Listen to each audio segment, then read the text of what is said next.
Assalamualaikum warahmatullahi wabarakatuh. Selamat siang sejawat sekalian, para dokter umum dan bidan.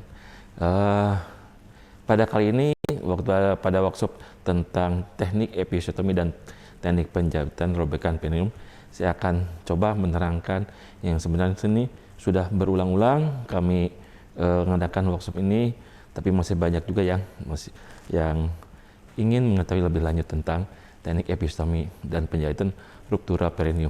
Baik, kita mulai saja. Sebagaimana kita ketahui, episiotomi ini memang masih banyak jenisnya.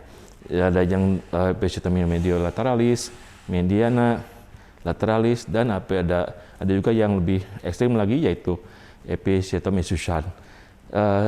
Kita sebagai di Asia lebih banyak sebagai tenaga kesehatan di Asia lebih banyak menggunakan episiotomi mediolateralisme. Beda halnya dengan di Amerika, mereka lebih suka menggunakan episiotomi mediana daripada mediolateralisme. Kita melakukan episiotomi dengan dasar pemikiran untuk mencegah overstretching atau pergerakan yang berlebihan dan adanya kelemahan otot perineal yang merupakan predisposisi sistokel dan rektokel.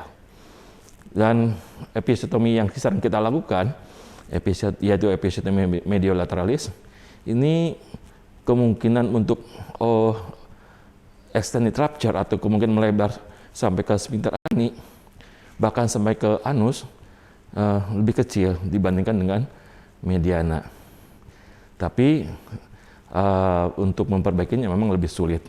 Dan pada umumnya episiotomi ini sembuh dalam 2-3 minggu. Untuk laserasi ini memang bisa terjadi extended rupture atau extended rupture maksud saya, yaitu perluasan luka ruptur perineum atau episiotomi karena disebabkan oleh persalinan yang terlalu cepat, kemudian bayi besar atau malpresentasi, kemudian jaringan yaku pada primipara, ataupun dengan persalinan dengan tindakan. Pada umumnya, luka episiotomi ini akan mengalami edema, memar, dan nyeri di daerah perineum. Walaupun luka ini cepat sembuh karena ada yang sangat baik. Sebagai contoh, misalnya pada ibu-ibu yang melahirkan di Paraji, tanpa penjahitan, perineumnya yang dapat sembuh dengan sempurna. Kemudian pada penjahitan laser perineum ini, kita harus mengetahui anatominya dengan baik, kemudian pemahaman teknik, cara penjahitan juga, ya. Sequelae yang dapat terjadi pada luka episiotomi ada nyeri perineum yang kronik, dispareunia, ataupun bisa terjadi inkontinensia urin atau alvi. Ini adalah sebuah kasus ini partusnya di Paraji sekitar 4 tahun yang lalu. Dan pada pasien ini mengeluh tidak bisa menahan kentut, tidak bisa menahan BAB yang lembek atau cair. Dan koitus pun tidak nyaman. Ini seperti yang kita lihat di sini, kita bisa lihat ada kasa itu masuk dari anus, kemudian bisa terlihat dari vagina. Jadi terjadi adanya fistula rektovagina. Kemudian, pada prinsip penjahitan ini, sebelum kita menjahit, kita harus melakukan colok dubur. Ini sangat berguna sekali. Kita bisa mengidentifikasi lukanya sampai sejauh mana, sampai sedalam apa. Kemudian ditunjang dengan cahaya dan visualisasi yang baik. Kemudian disertai dengan perlatihan tempat, pemilihan jenis benang juga, dan yang terakhir adalah kita melakukan anestesi yang adekuat. Ini benang-benang yang direkomendasikan oleh kami untuk menjahit anus atau mukosa anus. Kalau misalnya terjadi robekan, kita lakukan dengan menggunakan benang polyglactin yang nomor 30, ya. Kemudian untuk sphincter ani internanya ada polydioxon nomor 30, atau kalau tidak ada kita bisa lakukan juga dengan menggunakan polyglactin nomor 30. Sedangkan simpingterani eksterna kita sarankan dengan polydioxon ataupun kalau tidak ada dengan PGA atau polyglactin nomor 20. Sedangkan untuk perineal muscle-nya atau otot-otot perineumnya kita bisa menggunakan benang yang PGA yang rapid, lebih cepat diserapnya. Bedanya dengan polyglactin yang originalnya, penyerapannya lebih lama, sekitar 90 hari.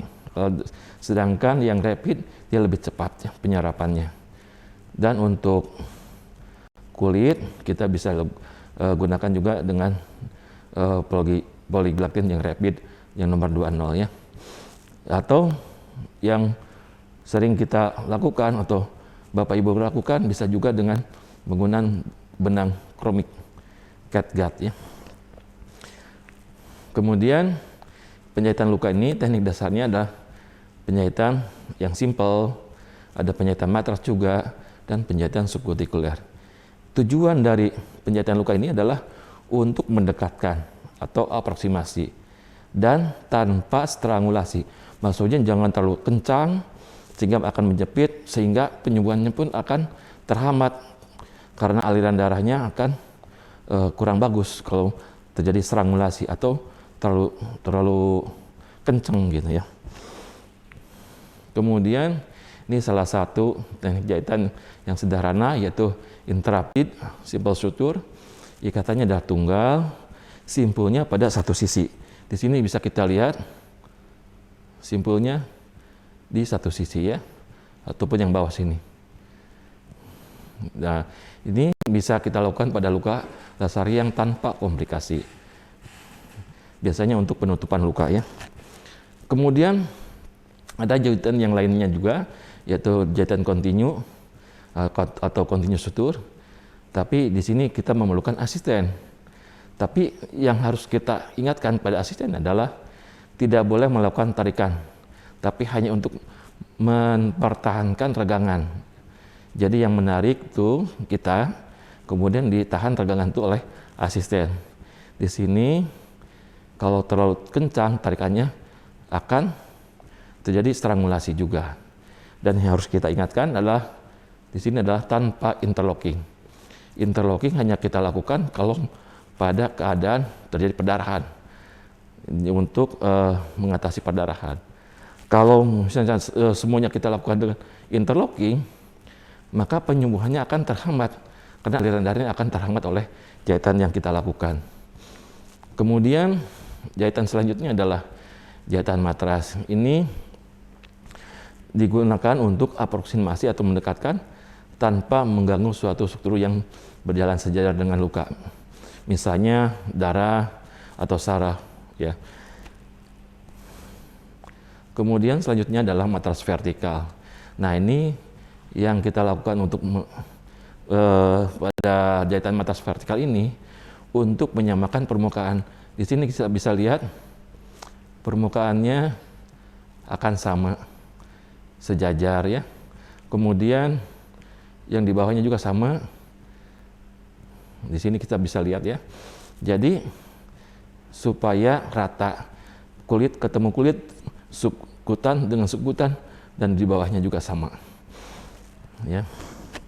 Tekniknya jahitan ini dibuat jauh ke jauh atau terhadap tepi luka ya, yang dekat sama dengan dekat juga.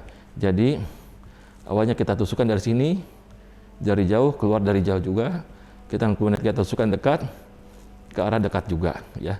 Kemudian kita lakukan pengikatan. Selanjutnya ini jahitan subkutikuler. Jahitan subkutikuler ini tusukannya ada horizontal seperti ini, seperti yang kita lihat di bawah kulit ya. Kemudian diharapkan dengan jahitan ini dapat dilakukan untuk luka yang tidak complicated, tidak bermasalah, dan dapat dilakukan untuk jangka waktu yang lebih lama tanpa luka parut. Selanjutnya ini ada teknik episiotominya.